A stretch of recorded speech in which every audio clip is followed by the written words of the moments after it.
함께하는 교회 성도 여러분 안녕하십니까? 9월 8일 토요일입니다. 레위기 12장 말씀을 가지고 12장 1절에서 8절까지 말씀으로 함께 묵상해 보겠습니다. 제가 앞에서 레위기 11장부터 15장까지가 10장과 16장 사이에 끼어 들어가 있는 그 논지의 흐름에 맞지 않게 삽입되어 있는 본문이라고 말씀을 드렸죠. 제가 삼천포 본문이다 이런 말 쓰는데, 근데 이런 본문이야말로 오히려 쓴 사람으로서는 모세가 이 레위기를 썼을 때에는 상당히 이것을 읽는 사람들에게 주목할 것을 요구하고 있는 본문이거든요. 하지만 정작 이것을 우리가 읽어보면 그냥 시시콜콜한 규례들입니다. 뭐는 먹지 말고, 뭐는 먹고, 이건 더럽고, 이것은 정결하고, 이런 거예요. 그러니까, 사람들이 생각으로는, 아니, 이런 것들을 이렇게 중요하답시고, 이렇게 써놨나 싶은 생각이 듭니다. 하지만 하나님의 가치관은 사실 좀 다르죠. 하나님께서는 이스라엘 백성들에게 젖과 꿀이 흐르는 가나안 땅을 주시겠다고 하면서 10가지 재앙으로서 애굽을 치시고 홍해 가르시고 반석에서 물을 내시고 만나와 메추라기를 매일 내시고 구름기둥과 불기둥으로 이스라엘을 이끄셨습니다. 어마어마한 일을 하셨죠. 하지만 정작 이스라엘 백성들에게 강조하면서 요구하시는 것은 이제 무엇은 먹고 무엇 먹지 말고 뭐는 더러우니까 피하라 이런 식의 가르침이에요. 근데 가만히 생각해 보세요. 한번 이것이 누가 주로 하는 말인가? 사람들 입장에서는 엄마들이 어린아이들에게 하는 말이라고요. 어린아이들의 이거 가지라면 지지 그 더러워 하고 만지지 마 하는 거죠. 그거잖아요. 즉 하나님께서는 자기 백성들을 위해서 거창한 일을 준비하십니다. 위대한 일을 준비하시죠. 하지만 그 일을 이루는 것보다 더 중요한 게 있어요. 뭐냐면 바로 그 자기 백성들이 바르게 성장하는 것입니다. 그래서 가나안 정복이나 하나님의 나라를 이루고 전쟁에서 이기고 이런 것보다 하나님 앞에서 거룩하게 살아가는 것, 그게 더 중요한 거예요. 하나님께서는 그것이 바르게 세워져야 이스라엘은 약속의 땅을 얻을 수 있었습니다. 그래도 약속의 땅을 얻은 후에도 이 기본, 이 거룩한 삶을 잊지 말아야만 했어요. 자, 근데 이 12장에는 또 다른 하나의 기본이 이제 제시가 됩니다. 그게 바로 이 아이를 낳은 여인의 정결례입니다. 근데 이 규정들을 읽어보면 상당히 재미있습니다. 뒤에 보면 상당히 재미있는 정신이 숨어 있습니다. 한번 1절부터 5절까지 읽어보겠습니다. 여호와께서 모세에게 말씀하여 이르시되 이스라엘 자손에게 말하여 이르라. 여인이 임신하여 남자를 낳으면 그는 이레 동안 부정하리니 곧 월경할 때와 같이 부정할 것이며 8째 날에는 그 아이의 포피를 뵐 것이요 그 여인은 아직도 33일을 지내야 산혈이 깨끗하리니 정결하게 되는 기한이 차기 전에는 성물을 만지지도 말며 성소에 들어가지도 말 것이며 여자를 낳으면 그는 2일에 동안 부정하리니 월경할 때와 같을 것이며 산혈이 깨끗하게 되면 66일을 지내야 하리라. 여인은 출산을 하면 부정해집니다. 더러워진다는 뜻이죠. 피를 흘린다는 것 자체가 부정한 것이기 때문에 부정해집니다. 근데 재밌어요. 남자아이를 낳으면 7일, 여자아이를 낳으면 14일 동안 부정해집니다. 게다가 이게 덧붙여지기를 월경을 할 때에도 부정하다라고 이런 규정이 되어 있습니다. 남자아이를 낳으면 제8일에 남자아이니까 할례를 행해야 되고요. 그 후에도 33일을 더 지내야 성소에 들어갈 수 있고, 여자아이를 낳았을 경우에는 남자아이가 아니니까 할례 같은 건 없고 이제 66일, 총 남자는 40일, 남자를 낳으면 40일, 여자를 낳으면 80일 동안 그 행동에 제약을 받습니다. 이런 것을 보고 성경이 이제 여성들을 차별한다라고 말씀하시는 분들이 많아요. 하지만 실제로 이 사회 자체가 사실은 여성이 이렇게 인정을 받았던 시대 자체가 별로 오래되지 않았지 않습니까? 특히 고대 근동 이 지역에 과연 여성이 그렇게 지위가 높았던 곳이 있었을까요? 저희 없죠. 그런 상황입니다. 그런 상황에서 이 남성 우월주의가 팽배해 있는 이 사회에서 이 규정을 한번 적용해 보십시오. 상당히 재미있습니다. 아이를 낳은 산모나 월경을 하는 여성이 부정해집니다. 더럽다. 근데 더럽다고 해서 특별히 현실적으로 나쁠 게 없습니다. 자, 남자아이를 낳았어요. 7일 동안 부정합니다. 아무것도 못한다는 뜻입니다. 더러우니까 자기 손으로 빵을 반죽할 수가 있습니까? 없죠. 자기는 더러우니까. 빵을 반죽하면 그 빵이 더러워집니다. 그러니 다른 사람이 반죽을 해서 빵을 만들어서 줘야 됩니다. 자기가 더러우니까 빨래를 할 수 있습니까? 안 되죠. 빨래가 더러워집니다. 7일 동안 이 여인은 아무 일도 안 하고 가만히 있으면서 다른 사람이 해주는 빵이나 받아 먹어야 됩니다. 여자아이를 낳으면요, 14일입니다. 14일 동안 아무것도 안 하고 가만히 있으면서 남들이 해주는 빵 받아 먹으면서 누워 있어야 돼요. 당시 남아선호를 한번 생각해 보십시오. 어쩔 수 없이 남아선호가 있을 수밖에 없습니다. 농경사회나 목축사회에서 남아선호가 없을 수가 없어요. 그러니까 여자아이를 낳으면 산모도 실망하고, 뭐 지금처럼 미리 뱃속에 있는 아이가 남자인지 여자인지 알 수가 없었지 않습니까? 딱 태어났는데 여자아이다. 그러면 산모도 실망하고 시어머니도 실망하고 남편도 실망하고 다 실망해요. 그런데 그 상황에서 옛날에 우리 그 어머니 저기 할머니 때 이야기 들어보면 그런 이야기 들으시죠? 왜 그 아들 낳았다고 막 잘해주고 그러더니 딸 낳았다고 그냥 가서 밥이나 하라고 막 그렇게 한다는, 간 낳았는데 사실 뭐 자연 분만으로 해서 아이를 낳으면 바로 당일날 움직일 수 있으니까 뭐 낳자마자 바로 집안일하고 막 그랬다는 이야기도 들리는데, 근데 이 법에 의하면 어떻습니까? 이 법에 의하면 일을 하면 안 되죠. 그냥 자기가 몸이 안 좋으니까 쉬겠다고 하면서 누워 있는데 시어머니, 남편 눈치가 보인다? 아니죠. 눈치가 보이면 안 되죠. 왜요? 하나님의 법에 의해서 얘는 부정해요. 그러니까 집안일을 하면 안 돼요. 무조건 가만히 쉬어야 됩니다. 여자아이를 낳으면 자기도 실망하고 그 가정 그 다른 뭐 남편이나 시어머니나 다 실망하는 상황이 벌어지겠지만 오히려 2배를 더 쉬어야 돼요. 준엄한 율법에 의해서 규정됐으니 눈치 보일 수도 없어요. 눈치를 줄 수도 없고. 자, 그뿐만 아닙니다. 남자아이일 때는 33일, 여자아이일 때는 66일 동안 성소에 갈 수도 없고 성물을 만질 수도 없습니다. 그 사회 자체가 성막을 중심으로 이루어지고 있지 않습니까? 그러면 남자아이를 낳으면 7일 동안 그야말로 손가락 하나 깜짝 못하고 그냥 받아 먹기만 해야 되고, 여자아이를 낳으면 14일 동안 진짜 손가락 하나 까딱하지 않고 그냥 받아 먹기만 해야 되는데, 이후로 33일, 66일 동안은 그냥 그 집안에서 아주 간단한 일 정도밖에 못하는 겁니다.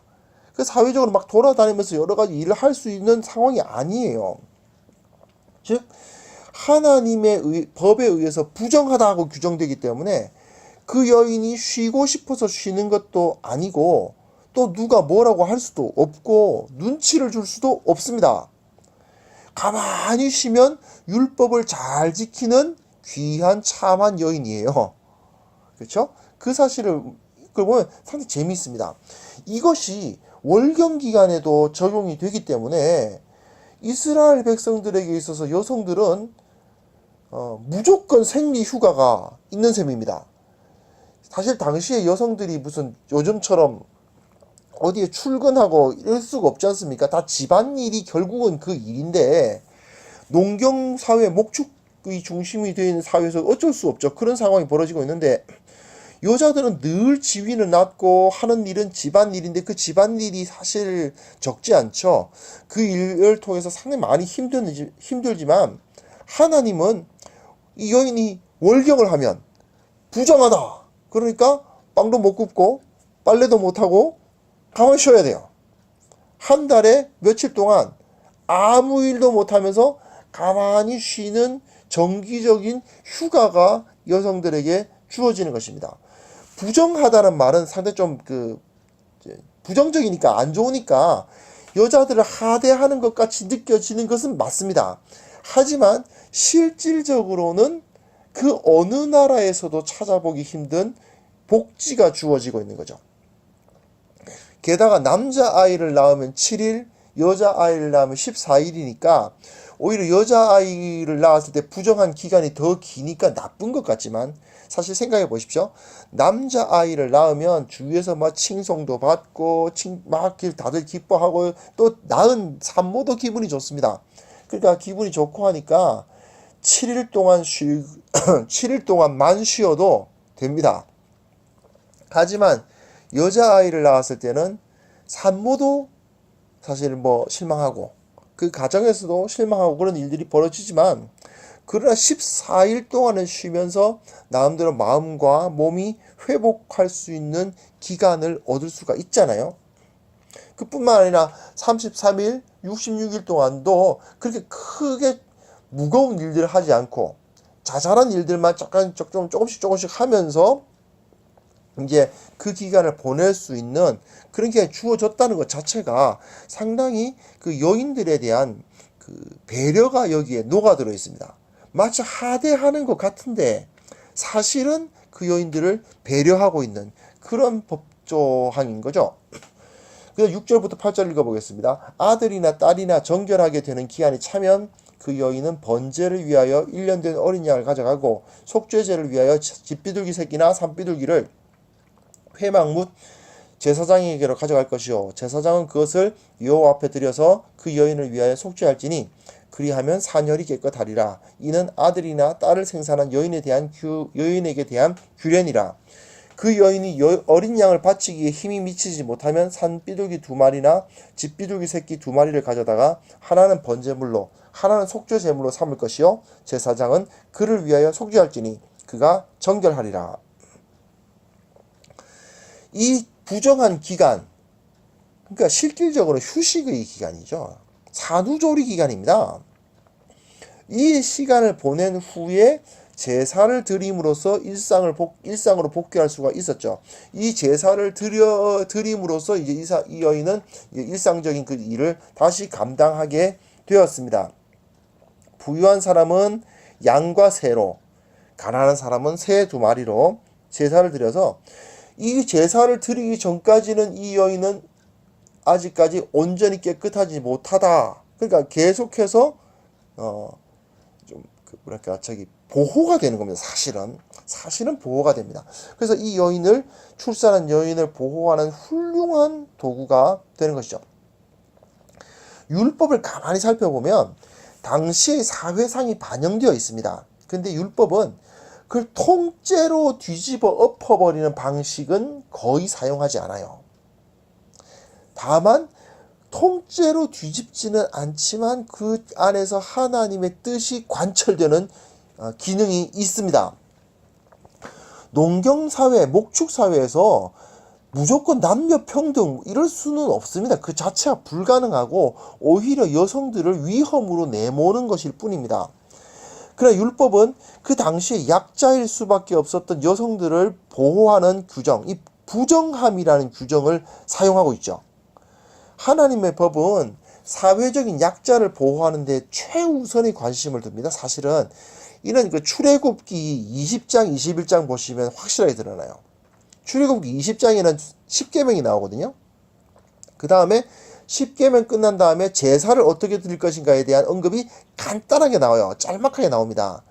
그 다음에 그 우상 만들지 말고 제단 높이 쌓지 말고 뭐 그런 이야기가 나온 다음에 21장으로 딱 넘어가면 바로 뭐냐면 종들에 대한 규례가 나옵니다. 10계명, 하나님께 예배하는 방법. 그 다음에는 종입니다. 종. 하나님의 관심의 우선순위가 나오죠. 노예 제도 자체를 없애버려라고 요구하지는 않으셨습니다. 왜냐하면 그 당시에 노예 제도 자체를 완전히 깡그리 없앤다고 하면 오히려 더 큰 혼란과 어려움이 그 사회에 있을 수 있기 때문입니다. 그렇기 때문에 그건 그대로 놔둬요. 그러나 그 안에서 가만히 보시면 그 안에서 그 종들의 인권이 보장되어 있고요. 또 그들이 영구히 한 번 종은 영원한 종, 그거 아니죠. 7년, 6년 동안 복역하면은 7년 동안, 제7년째에는 자유를 얻을 수 있는 법이 거기 나와 있습니다. 즉, 영구히 노예로 남지 아니하도록 하는 규정들, 그런 것들이 쭉 나오거든요. 그런 것만 보아도 하나님께서 약자들에 대해서 얼마나 많은 관심을 갖고 계신지 알 수 있습니다. 이것이 하나님의 마음입니다. 당시에 이제 사회적으로 약자일 수밖에 없었던 여인들에 대해서 아이를 낳고 또 여러 가지 그 생리적인 남성들과 다른 그런 생리적인 어려움들을 갖고 있는 여인들을 어떻게 대할 것인가? 남자가들이 높고 여자들이 낮다라는 그러한 그 사회적으로 깊이 뿌리 박혀 있는 현실적인 상황을 무조건 다 평등해 이런 식으로 한꺼번에 그냥 밀어버리는 것이 아니라 그것을 그대로 두는 듯 하지만 그 안에서 오히려 약한 자들을 보호하고 그들에게 복지를 주고 결국은 강한 자들이 약한 자들을 위해서 무언가를 할 수밖에 없도록 만드는 그런 규정들이 쭉 나옵니다. 그렇다면 지금 우리는 어떻게 해야 될까요? 하나님의 법에 의하면 결국은 강자가 약자를 돌보아야만 합니다. 그건 어쩔 수 없는 현실입니다. 가끔 강자들, 그러니까 부유한 사람들, 또 능력자들이 아니 왜 내가 저들을 위해서 해야 되냐고 이렇게 말씀하시는 분들이 있습니다만은, 근데 뭐 그걸 이제 논리적으로 설명하기보다 하나님께서 그걸 원하십니다. 하나님께서 이 세상에 있는 우리 모두들에게 너는 많은 것을 받았으므로 내가 많은 것을 찾겠고 이 사람들은 적게 받았으므로 내가 적게 찾겠다. 이 말씀을 통해서 강자들로 하여금 약자들을 돌보도록 하셨죠. 그걸 우리가 기억해야만 되겠습니다. 자, 우리는 그렇다면 어떤 마음을 품어야 될까요? 내가 나보다 가난한 사람들, 나보다 약한 사람들, 나보다 부족한 사람들을 위해서 내가 얼마나 많이 관심을 갖고 있고 그들을 돌보고 있고 얼마나 배려하고 있는지 늘 생각해 봐야 되지 않겠습니까? 그러한 내가 이 지난 한 주 동안 내가 얼마나 그런 것을 실천하면서 살아왔는지 한번 돌이켜 보시고, 이제 또 토요일입니다. 내일 이제 주일 예배를 드리고 다시 한 주간 시작할 때에는 우리가 또 어떤 마음으로 살아가야 할 것인지 다시 한번 다짐해 보는 그런 시간 되었으면 좋겠습니다. 기도하겠습니다. 하나님 아버지께서 우리로 하여금 나보다 약하고 가난한 자들을, 부족한 사람들을 돌보라고 하셨음을 다시 한번 기억합니다. 연약한 자들을 위해서 최선의 배려를 하고 그들을 높여주고 그들을 보호하는 마음 하나님께서 갖고 계셨음을 알고 우리도 그 마음으로 이 세상 살아갈 수 있도록 도와주옵소서. 예수님의 이름으로 기도합니다. 아멘.